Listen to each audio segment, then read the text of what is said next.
Welcome. How are you? Hello. Hi. I'm fine, thank you. How's So, everyone? so we're gonna jump into like a little about a 30-minute conversation with we get to ask some questions. So as you heard before, we're gonna start with about 90 seconds. You to kind of introduce yourself. You can use that time however you want to use that time. Okay. That would be one way to approach it. Okay. It's all yours. Okay. Thank you. Thank you, Mayor Gonzalez. Thank you, everyone. I'll introduce myself again. My name is Pyceta Stroud, and I am a San Leandro resident. Very proud to have lived here for almost 10 years. Professionally, I can talk a little bit about what I do for work. I'm an education consultant. And in my work as a consultant, I focus on diversity, equity, and inclusion and access issues that a number of organizations and community colleges face. Those are the primary institutions that I work with in my work. And I have a higher ed background. I spent about 11 years at Skyline College doing just about everything you could name, from the administrative side of the house up to being an administrator as I ran our Entrepreneur Center. Throughout my tenure at Skyline, I was really fortunate to be able to not only work with students, but I also worked really closely with the local government, the city of San Bruno, and helped to foster some really neat programs and relationships between the college and the city, and worked with our foundation in that area to support local businesses during the pandemic.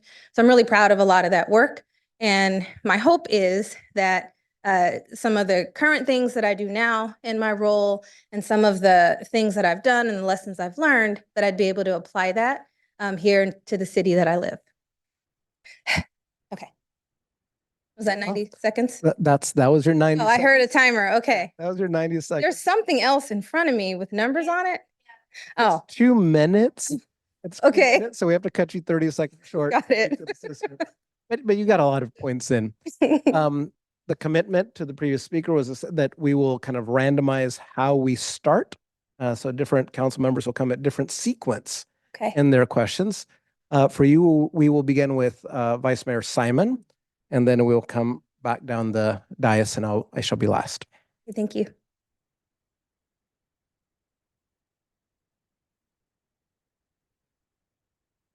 Thank you for coming out tonight and appreciate you putting yourself out there and really wanting to give to the city. This is a challenging position and very appreciate you being here. First question is, at present, seniors in San Leandro are the largest group among youth, adults, and seniors, with seniors consisting of 39% of our population, and in time is expected to grow even larger. What specific measures will you take to cater to the growing senior community? Thank you for the question, Vice Mayor Simon. And also thank you for the opportunity to answer all these questions and to apply. That is actually something that I think about quite a bit because it is not a secret. A number of my neighbors are aging, they are beyond retired, and I even spend time helping some of them with picking up prescriptions and daily tasks. So it's something I think about a lot. I also believe in multi-generational communities and living. I think it's really important just for healthy communities that we are all together and that we find a way to honor and respect people that have just been here longer and have worked and had careers and have served this community and who may be serving it in a different way because they're older. So what does that mean when it comes to like, what would I do? So I think it would be really important to have spaces available really for everyone, but spaces that are accessible and that serve the needs of that aging community and where they are also with younger people. I mean, I guess one small example I have is the neighbor across the street from us. She is homebound. She's an elderly woman, and we do whatever we can, but her most favorite thing is seeing my kid. And so I try to carve out time to just spend time with her and get to know her and bring her into the fold. And so I think bringing them into the fold is vital. They are not out on the outskirts, they're members of the community, regardless of how old they are. Thank you. The next question, we have quite a few youth that attend our council meetings, particularly our high school, but also elementary schools, all levels of our youth. And relationships are very important between the council and our youth, which is our future. So how do you plan to coordinate with the school district to improve our relationships with the youth? Thank you for that question.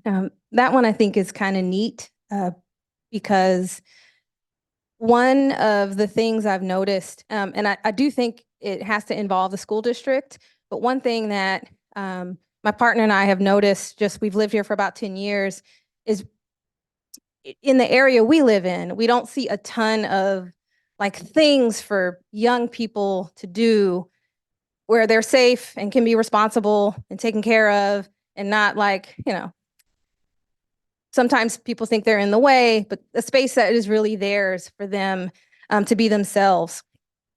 But I was thinking about this, that it probably has to somehow involve, there's a high school, there's a middle school, we're down the street from the middle school. It's got to involve people that are accustomed to working with that age group and the city, and to find a way to find spaces for them so that they can be themselves, have a good time, be safe.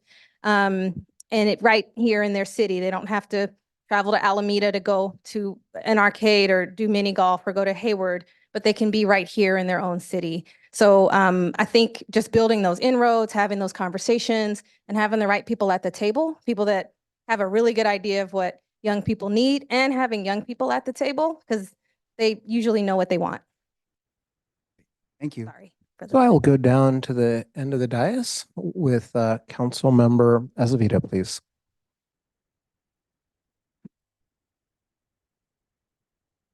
Hello. Hello. Thank you so much for willing to volunteer your time and to apply for this.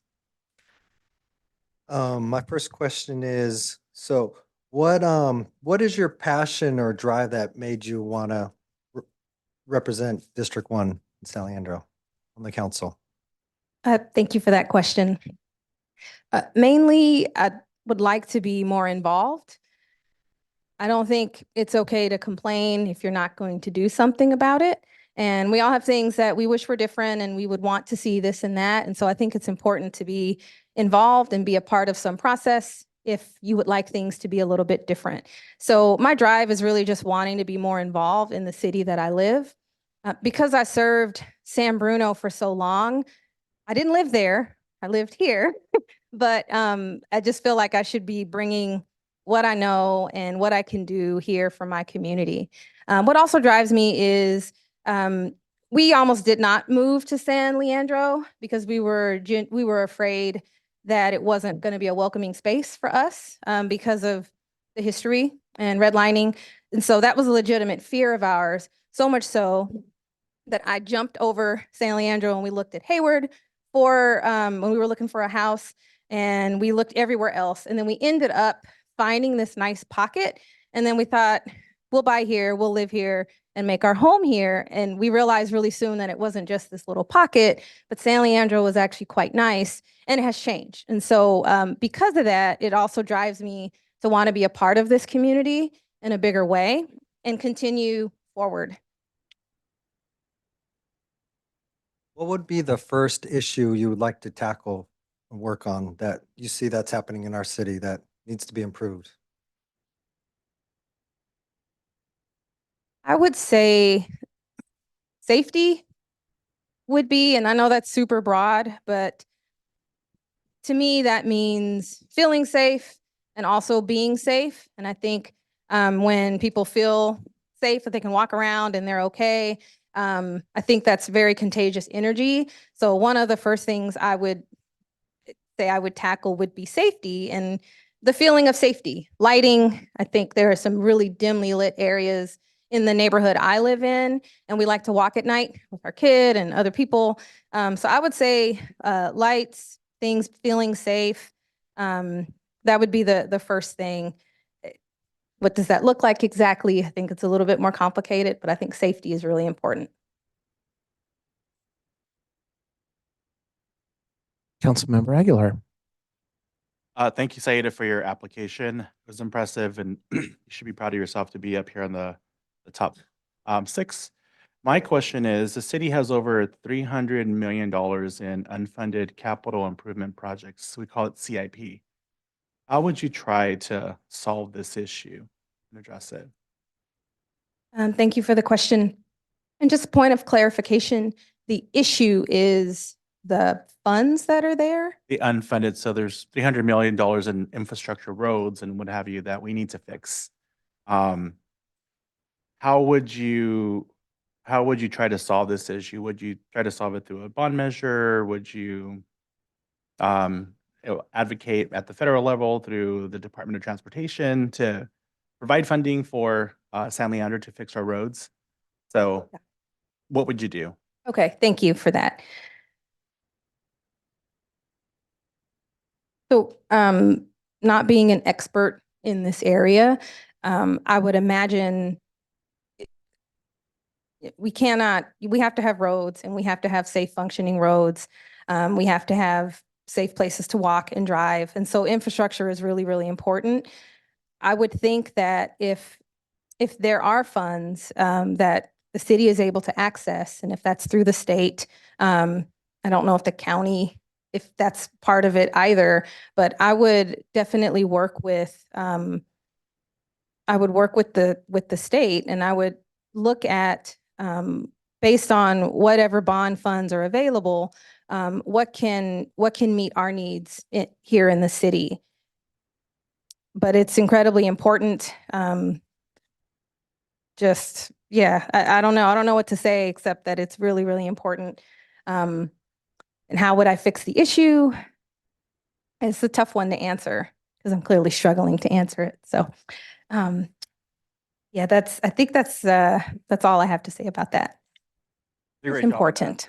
It's not a trick question. So, my second question is, it has to do with our navigation center. And so we were pushing to move forward with the navigation center here in San Leandro. How would you advocate for those who are unhoused and those who have mental health issues? So what would you do to help push the navigation forward and promote this? Sure. I have had a little bit of experience working on a committee for homelessness in the city of San Bruno. And the vital piece to that committee were the other community groups in adjacent cities that were also trying to tackle the homelessness crisis. So to answer that question, I think partnership is really important. And it's not just a San Leandro issue, it's also all of our bordering cities. And how are they going to tackle it as well? Because people people move around. So I think it would be really important to use whatever distribution channels are available. I strongly believe in the power of social media because so many people have access in a way that they just haven't before. And it's a really neat tool when used in the right way to get the word out and get the messaging out and to move an agenda forward. Thank you. Thanks. Those are my questions, Mayor. Thank you. So I'll come down to Councilmember Bowen. Hello. I'm nervous too. I do this literally every single meeting. Can you tell me about a time when you've had to make a difficult decision and speak to the process and your considerations in making that decision? Sure. So I have had to let someone go from a position in my office when I was previously running one of the areas at the college that I was in charge of. And because I know that it's a job, but there's also a person who is there and coming to work and relies on that for some sort of income, it was really challenging for me because I felt so bad about having to let someone go. Sometimes the reality is what it is, and we have to make these tough decisions. And so it was really difficult. I also liked this person, but I was able to find a way and kind of find my voice in talking about actions as opposed to them as a person. And so that really helped, I think, to clarify what the letting go was about, and that even though it didn't feel good, it still doesn't feel good. It was a really necessary thing to do. So the communication had to be really clear. I think that was important.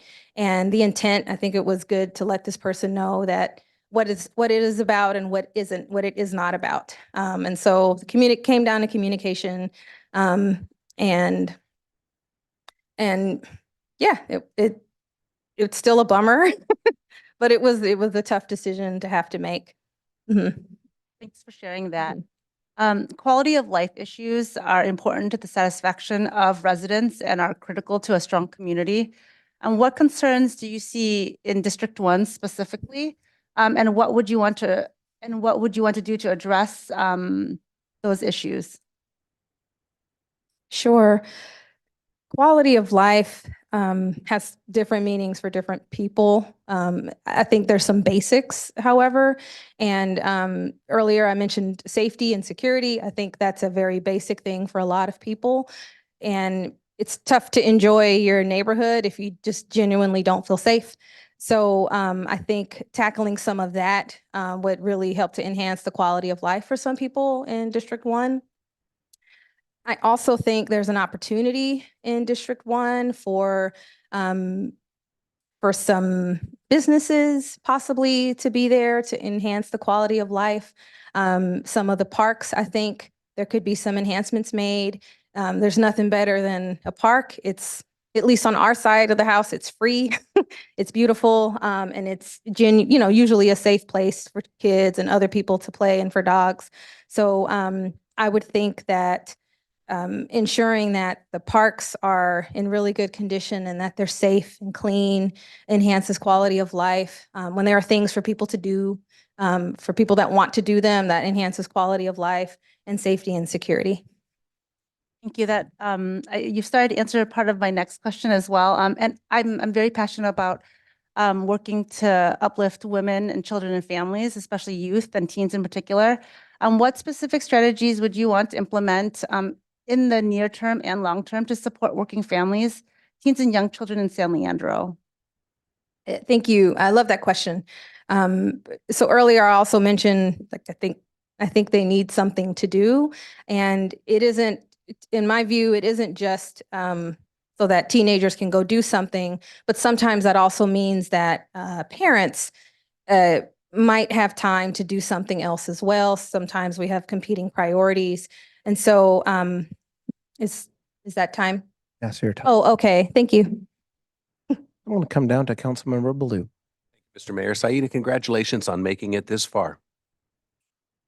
I have two questions at 2 minutes. If the first one goes long, I'm just going to raise my hand to let you know that the first part's over so we can get to the second question. It may not take you that long. There are 5 of you here tonight for this position. Besides yourself, which one of the other 4 applicants do you consider the most qualified for this appointment and why? Okay. I'm laughing because that does feel like not a trick question, but a very difficult question to answer. So I don't know the other candidates. I just met them tonight. I think there was one person that remembers me from a year ago at a conference, and so I just ran into them this evening. So I don't know them. I will say, so I think this is also a biased answer. I think because this is someone I don't know, so I have very little information to base this off of. But there is someone else in the room. I'm fumbling her name, but this person is super sharp. They worked in higher ed spaces and equity spaces, and I think also they've done some special ed K through 12 work, and so they know a lot about systems, and they're also have I think a different side of investment in this community, because I think when you have kids, the investment might be a little bit different because every day you're thinking, well, what is my kid going to do? But I can't remember that person's name. I'm so sorry. I'm so sorry. Thank you. It's not an easy question. Yeah, but I know who, I have her in my head, the person. Yes. The second question is, if you're appointed, what's your plan to conscientiously represent all 90,000 residents of San Leandro, 90,000 plus, and not be unduly influenced by a small number of activists who do not necessarily speak for or represent the values of the 90,000 plus San Leandrins? Please be specific. Be specific. I think it's important.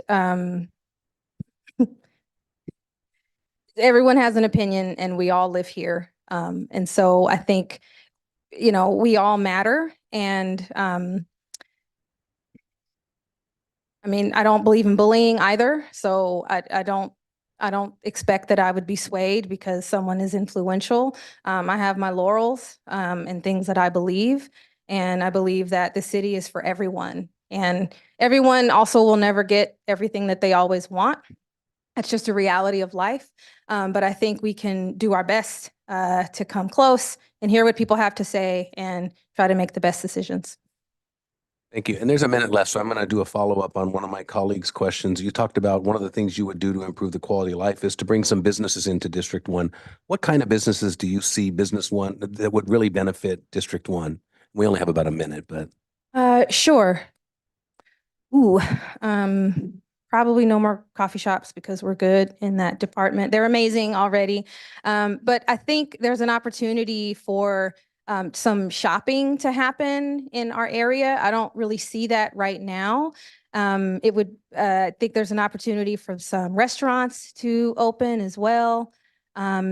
Maybe some niche things that you can't really get anywhere else, but you can come to San Leandro. We're right by BART. I would love for somebody to hop on BART and come here and say, hey, I came here and I couldn't get this anywhere else. So I'm going to catch BART here all the time and shop and do that kind of thing. So that's what I think. Yes. Okay, thank you. Thank you, Sure. Mr. Mayor. I'd like to go to public safety. I think you've mentioned it a couple of times, and so I want to dig in. So talk to me about how we're going to make this happen, because it sounds like you're into this. So you've got 2 minutes to just like brainstorm with me. Give me everything you got on public safety. Sure. Also not a public safety expert, but I do have an opinion on what it feels like to be in an area where I feel I can walk around and I'm not really super worried about my kid. I'm not worried about tripping over something because it's so dark or something happening. And I also think when places are well lit and there are more people out, it also tends to feel a little bit safer because there's just more happening. So if you're asking specifically, what are some of the things I would do? Not knowing what the light bill would be like, I would definitely increase the lighting. Just going to the grocery store does not feel safe for us right now. And I should feel safe. I'm with a 6'5" person, but it's so dark and dim that I do get concerned and worried. And then I think about people who, really are worried about their own safety. So lighting would be like a really big thing everywhere. I think everything should be well lit. Also with safety, I'm a big believer in community policing strategies. And I would really like to get to know if there's an officer in my neighborhood. I don't know them yet, and we've been there for almost 10 years. We do hear sirens sometimes, and there's something happening, and there's a chopper overhead, so sometimes that happens. But I would really like to get to know the officers who are in my neighborhood. I would like my daughter to know who these people are, and I'd like her to know that they are here to make her feel safe. They're not here for any other reason. Thank you. So I think that's important. Thank you. So I'd like to pivot to a second question. Okay. Let's focus on economic development. And I really want to focus on the angle of revenue generation for the city. So sales tax revenue, any kind of revenue that comes out of increased economic activity. Or you can take it in a different direction and just talk about some kind of tax or a bond or something that you want to pass, because we've talked about hundreds of millions of dollars of need. I want to get to how are we going to get that money, and brainstorm with me on that. Sure. Well, I believe in taxes. I think that's how we can afford to have certain things that we need. I'm trying to think, few smoke shops have opened recently, and so I'm not really sure they're great, and everyone needs, different things. I think it would be, that might be an area I would check out and see, if can we pull some additional revenue from that. Also, I know that CBD is big and it's been legalized in some areas. I think that could also be a tax base if I don't know if the city even has businesses that are selling those products, but it could probably mean a lot in tax revenue. And I think if it's done responsibly, it could be used to fund all the lighting that I would like to see in the city and other things. Sure. Thank you. So I'd like to give you just like a minute to wrap up. If there's something we didn't ask you, something that you want to restate, this time is yours. Okay, thank you. Sure. So I'm really happy to have this time. You had asked me a question earlier, Council Member Bowen, and I think it was in relation to parents or families and what do they need. And so what I wanted to say was just that I think, like I said, I'm in an aging community, and I felt like when we moved here, we were the only younger family in our entire neighborhood. And then people started slowly moving in. So I think though all those families need support, I think we have a senior community, and we now have this younger community of people who have kids going to daycare, and many of us are working. And so we need the support and help from the city to be part of this community as well. And thank you so much. Thank you all. I really appreciate the opportunity to stand before you and share my thoughts. Thank you for listening.